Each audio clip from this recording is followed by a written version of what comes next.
Boa noite, Pedro. Aqui é Eduardo Jardim, canal Jogo Falado. Acho que hoje não tenho como fugir muito disso, a estreia do Neymar, né?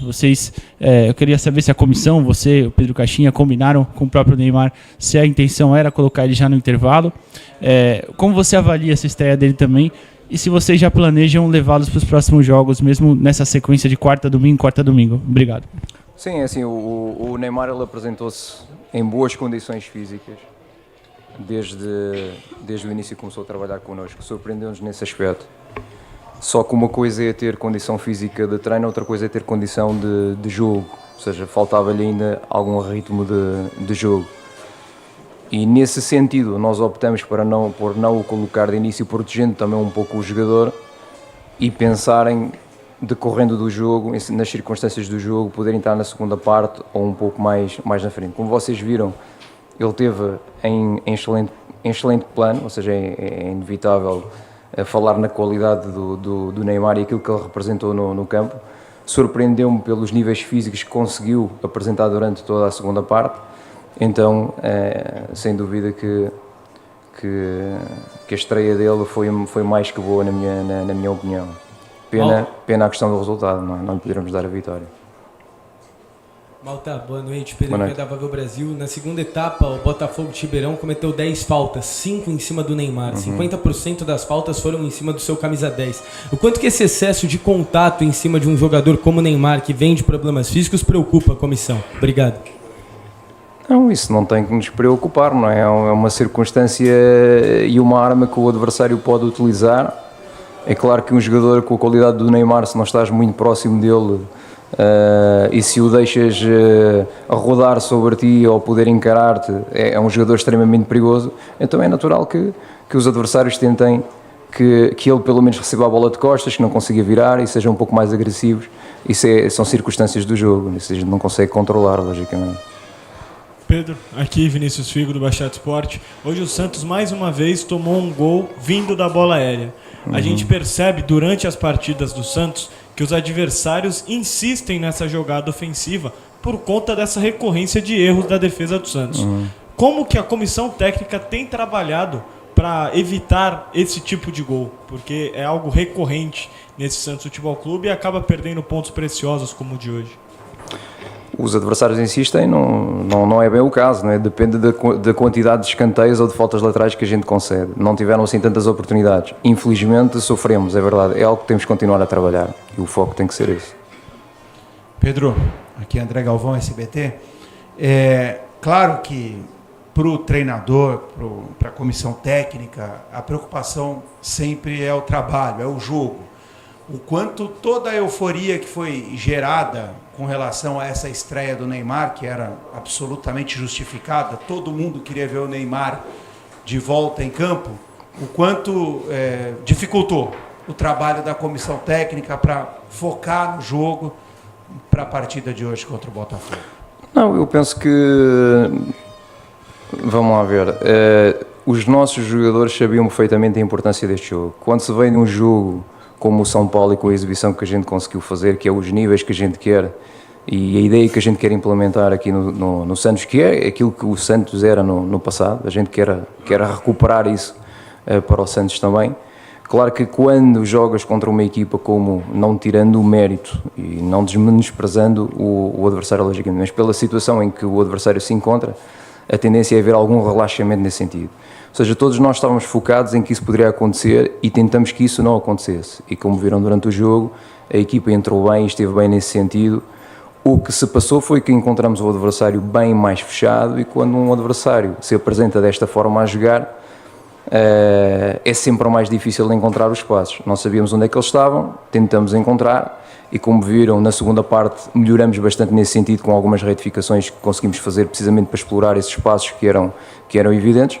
Só que as situações que a gente conseguiu criar acabaram por não ser efetivas porque não conseguimos marcar, não é? Ou seja, a bola, entre aspas, não queria entrar, então quando a bola não entra, não há nada a fazer, não é? Claro que quando tens mais tempo a bola e quando procuras criar mais espaços, criar mais situações, estás sempre mais predisposto a perdê-la e a sofrer transições ou por uma bola parada, e foi isso precisamente que aconteceu. Ou seja, eu penso que nós controlamos todo o jogo e logicamente com o adversário fechado, tenta utilizar as suas armas, neste caso as transições e a bola parada, e conseguiu efetivamente com uma bola parada marcar o gol. Pronto, são as situações do jogo, circunstâncias do jogo. Malta aqui. Sim. Giovanni Afonso do Varanda Futebol Debate.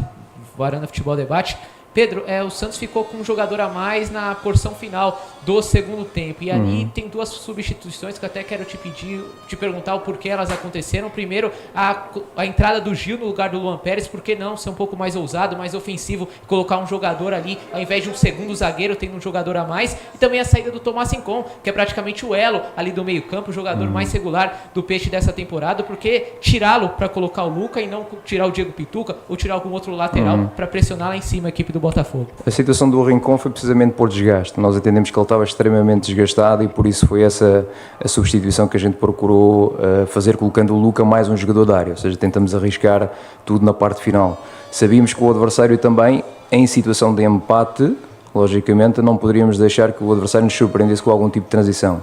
Daí, aquilo que procuramos fazer foi colocar o Gil, substituindo o Luan por também fadiga muscular. Ficamos com 3 atrás, o Escobar, o Gil e o Luizão, dando total largura com o Godoy e largura com o Guilherme, colocando um centroavante juntamente com o Tiquinho, 2 centroavantes, e logicamente a criatividade do Neymar no meio, o Pituca para segurar um bocadinho ali e dar equilíbrio ao meio campo, e o Tassiano fazendo a dupla função, entre juntar ao Pituca e também a capacidade de chegar, ou seja, como vê, em momento algum nós tentamos defender o resultado e foi sempre a procurar o resultado. E curiosamente as situações iam-se dando na parte final do jogo, tivemos bastantes oportunidades, simplesmente a bola não entrou. Pedro, tudo bem? Bruno Melhose da Rádio Bandeirantes. Ao longo da semana foi se falado sobre a estreia do Neymar de jogar 30 minutos. Não sabia se no primeiro tempo ou no segundo. Ele acabou jogando mais de 50 com os acréscimos. Como foi essa conversa? Ele disse que estava à disposição para jogar o tempo todo. Houve uma preocupação de vocês em relação a isso? E se me permite, o Caixinha, na expulsão contra o São Paulo, disse que não assistiu o jogo. Hoje você esteve em contato com ele ao longo da partida? Começando por essa parte, não estivemos em contacto com o Pedro, da mesma forma como o último jogo. A questão do Neymar, como eu respondi ao seu colega, ele necessita de ritmo de jogo. Por isso é que ele não iniciou do início, porque um jogador com a qualidade do Neymar tem que jogar, não pode estar no banco. A única razão por que não jogou é simplesmente porque necessita de ritmo de jogo.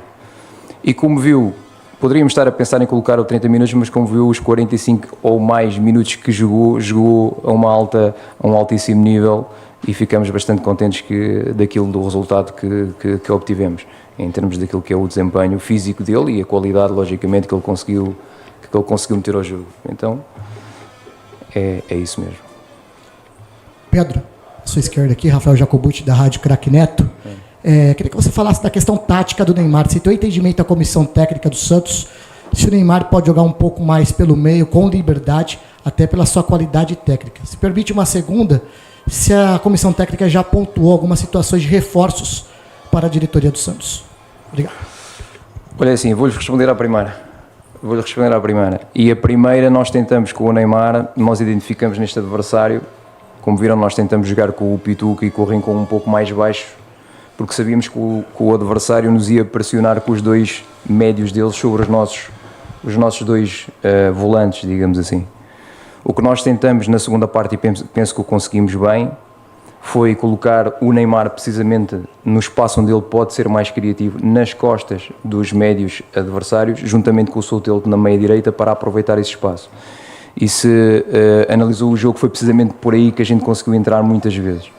Mais sobre a meia-esquerda, porque sabíamos que o ponta deles iria pressionar o nosso lateral um pouco mais alto, o Escobar. Ao fazer esse tipo de movimento, juntando com a pressão que os médios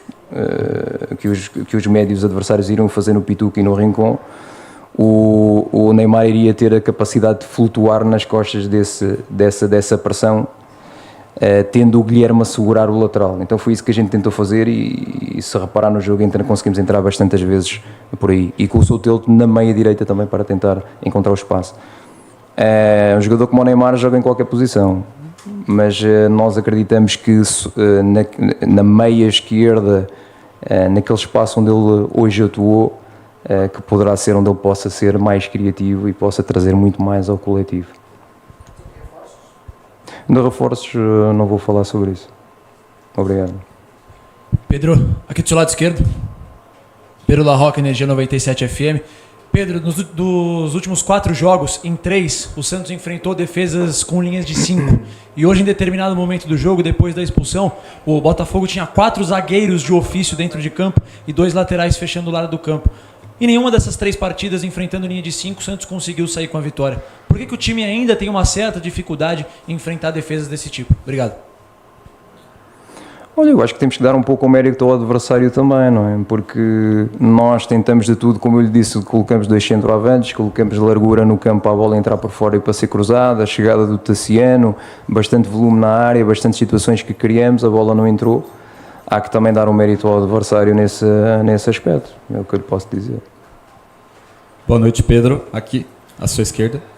Boa noite, Pedro. Gelson Henrique, Esporte por Esporte. Vou te perguntar especificamente em relação ao jogador do elenco. O zagueiro Gil hoje fez sua estreia na temporada.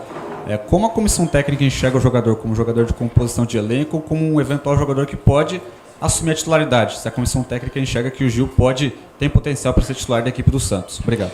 Olha, assim, o Gil tem vindo a fazer um excelente trabalho. Como o Pedro já referiu, o trabalho dele vai mais para além do jogador.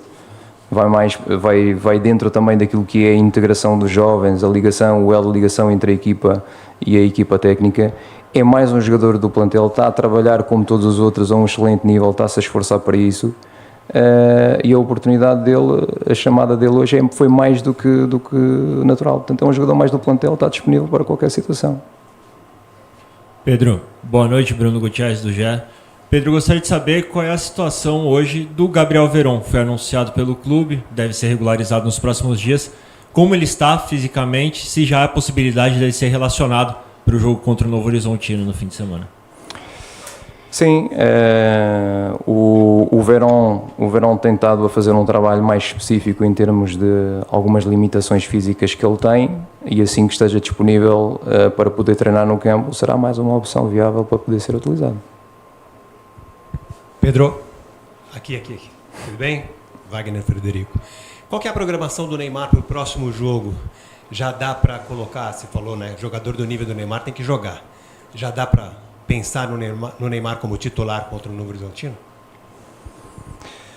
Olha, como lhe digo, vamos ver até ao dia do jogo, muita coisa se pode passar, certo? O nível exibicional que a gente viu do Neymar agrada-nos. E como lhe disse, o Neymar, estando bem, tem que jogar. Agora é uma questão de, ao longo da semana, avaliarmos a situação também, como ele se sente agora da recuperação deste jogo, que é diferente, como eu lhe disse, treinar do que jogar, até mesmo a nível da recuperação, logicamente. Por muito que se treine, nunca se consegue treinar próximo daquilo que é a intensidade do jogo, a todos os níveis. Vamos ver como é que ele recupera e até lá, até ao próximo jogo, ainda muita coisa pode passar. Fim na entrevista coletiva. Muito obrigado, Pedro Malta. Obrigado e boa noite. Obrigado, amigos. Uma boa